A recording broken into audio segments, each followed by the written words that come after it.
Deladon again. We had a great year last year, won a lot of games. Happy Friday, CAA Hoops fans, and welcome to another edition of CAA Hoops Weekly. I'm your host, Bobby Broyles, and as you can see, Rob Washburn has returned this week. Ready to get back on the saddle, Rob? Excited to be back, Bobby, and ready to get going. Well, let's get going. Let's take a look at some of the men's basketball action from the midweek games this week. Wednesday night, the Towson Tigers got their third straight win and completed a season sweep of the Delaware Blue Hens, 85-65. CAA Benimon once again having a big game for the Tigers. Yeah, Towson with maybe its most complete game of the season. CAA Benimon with his NCAA leading 17th double-double of the season, 21 points, 17 rebounds. They also get 17 points from freshman point guard Jerome Harrison and 16 from Marcus Damas. But maybe the big story in that game is the defense by the Tigers. They hold Delaware to 28.8% shooting and end the Hens' three-game winning streak. Towson, Bobby, now with its best overall record at 13-12 right now since 1995-96. Also on Wednesday night, it was a three-point shootout in Harrisonburg, but at the end it was A.J. Davis's 7 trays that would push JMU to an 81-71 win over the Tribe. Yeah, great game if you enjoy offense in this one. Both teams shoot over 50% from the floor. The two teams combined for 23 three-pointers. And as you mentioned, A.J. Davis scores 23 of his 27 points in the second half, 7 of 9 from three-point range. And then Devon Moore, the outstanding point guard, 17 points, a career high, 12 assists in that game for JMU, who also won without Rayshawn Goins, their center, their leading scorer. William Mary gets 22 points from Marcus Thornton, hits 5 threes, but not enough for the Tribe. Now as we take a look at the CAA standings, everyone is chasing Northeastern right now. The Huskies have a 2.5 game lead with less than a month to go in the regular season. Yeah, 2.5 game lead with 7 to play. But behind the Huskies, 5 teams within 1 game of each other in the standings, and several of them play each other this week, so we're setting up for an exciting run down the stretch. Well, as we get you ready for this weekend's action, let's begin with a nationally televised contest on the CBS Sports Network with the George Mason Patriots playing host to the Delaware Blue Hens. Rob, 2 teams that are right in the mix. Yeah, Mason 7-4 now has won back-to-back road games at JMU and at Old Dominion on Monday. And the big thing about the game at Old Dominion on Monday is they have 5 players score in double figures, and none of them is Sherrod Wright, who's been their top player all year long. The big story for the Patriots has been Jonathan Arledge. 3 straight games where he set a career high in scoring, had 21 points, 7 rebounds in the game against Old Dominion. For Delaware, they're coming off that loss at Towson on Monday night and need to bounce back.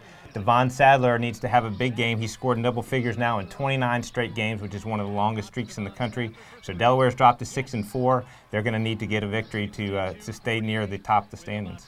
Then we've got a big Sunday night matchup on the Comcast Sportsnet regional networks as the JMU Dukes head to Philly to take on the Drexel Dragons. Yeah, JMU, one of the hottest teams in the CAA right now. They've won 5 out of their last 6, tied for second at 8-4.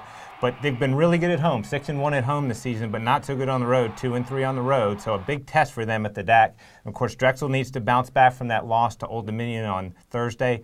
Great matchup at the point guard spot between Devon Moore and Franz Massonet at Drexel. Now here's the rest of this weekend's action around CAA men's basketball.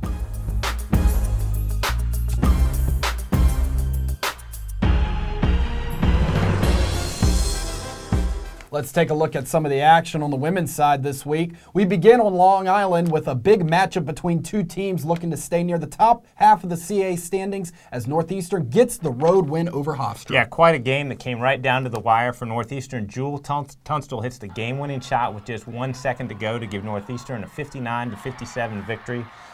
Elise Mark with 16 points in that game, Deanna Kirchhoff with 14. But the big story was the Huskies' defense, forcing 29 Hofstra turnovers.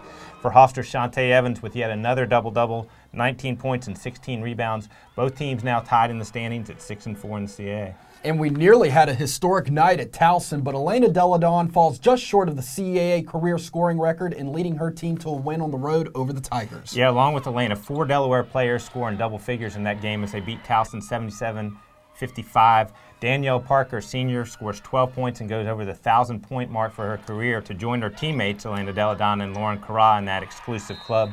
For Towson, Tanisha McTiller, who was our CAA Co-Player of the Week, with 16 points to lead the Tigers. Well, Deladon will get another shot at the record this weekend, and coincidentally, it will be at JMU, which will be a huge game outside of Elena possibly breaking the all-time conference scoring record. Yeah, 2 of the premier programs in the CAA all-time, and then two of the premier programs this season. Delaware comes into the game with a 10-0 record.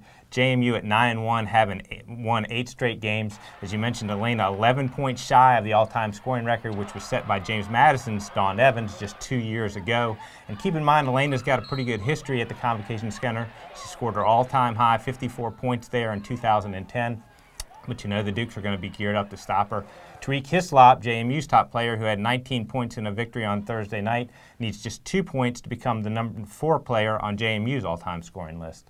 Then at 4:30, another important matchup that can be seen on Comcast Sportsnet regional networks as the Lady Monarchs invade the DAC to take on the Drexel Dragons. Yeah, two teams that are just below those top two. Drexel comes in with an 8-2 record, Old Dominion at 7-3. The Dragons coming off a 62-48 win over Towson on Tuesday. Holly Mershon continues her outstanding season with 19 points in that game. ODU also a winner on Tuesday, 53-39 over George Mason. Jackie Cook with a team-high 12 points for the Lady Monarchs. These two teams just got together 2 weeks ago, and ODU pulls out a 53-50 victory in Norfolk, the exciting rematch on Sunday. Also want to mention Hofstra at Georgia State game will also be televised Sunday at noon on various Comcast Sportsnet regional networks and MSG in New York. Now here is the rest of Sunday's lineup around CAA women's basketball.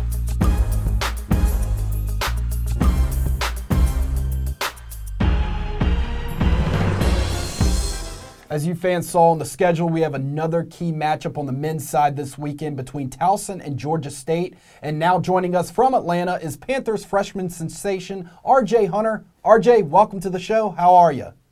I'm good. Thanks for having me today. No problem, RJ. First of all, for fans who don't know, you turned down numerous scholarship offers and chose to play for your father, head coach Ron Hunter at Georgia State. What is it like playing for your dad? It's been a wonderful season. Just to spend multiple hours in the gym with him and learning the game that I love. It's been great so far, and we've built on our relationship. RJ, last Saturday you were lights out from behind the arc, breaking the school record and tying the conference record with 10 three-pointers against ODU. Talk to us about that game and what it was like being in that type of zone. It was unbelievable. It's one of the best zones I've been in as a shooter. I just thought everything I threw up was going in. My teammates kept finding me. I kept getting open, and I just shot it. Every time I shot, I felt like it was going to be nothing but net. RJ, you're currently the leading scorer in in conference play with over 20 points a game. Did you expect this much success in your freshman year? Honestly, no, but I knew I was capable of doing some big things this year. And I just want to credit my teammates. They always find me the ball. Never jealous that a young guy came in and was scoring a lot. So a lot of credit goes to them, but my confidence has shot up this year.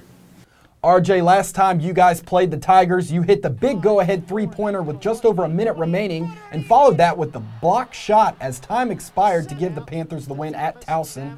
What are the keys for your team on Saturday's second go-around?